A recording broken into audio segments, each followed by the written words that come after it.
Free fire গেমটা এমন একটা গেম যেটা যে একবার খেলছে সে বারবার খেলতে মনে চায়। প্রথম পারবে না, কিন্তু চেষ্টা করতে করতে যখন পেরে যায় তখন আর ছাড়ে না। আর এই গেমটা যারা একবার খেলছে, যার মনে একবার জায়গা করে নিয়েছে, সে কখনোই এই গেমটা বলতে পারবে না।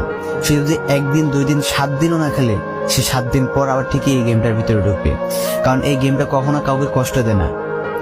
এই গেমটা সবসময় সবাইকে আনন্দ রাখে।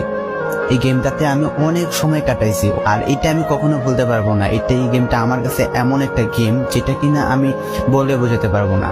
অ্যান্ড এই গেমটা শুধু আমার কাছে না, আমি মনে করি যে প্রত্যেকটা ফ্রি ফায়ার প্লেয়ারের কাছে অনেকটা ইমোশনাল টাইপের একটা গেম হয়ে গেছে। কারণ এই গেমটাতে বর্তমানে যে অবস্থা হচ্ছে, যে গেমে এমন আপডেট দিতেছে, আপডেট দেওয়ার কারণে পুরো গেমটাই চেঞ্জ হয়ে যাচ্ছে। আগের ফ্রি ফায়ার আর আগের মতো নেই। তো এই কারণে হয়তো কোনো এক সময় আমরা এই গেমটা ছাইড়া দিতে হবে, তবে ছাড়া হবে না। যদি ছাড়া হয় তাহলে শুধুমাত্র গেমটা ব্যান্ড হওয়ার পরে ছাড়া হবে। তো যদি পার্মানেন্টলি গেমটা ব্যান করে দেয় তাহলে আমাদের এই গেমটা থেকে বিরত থাকতে পারবো।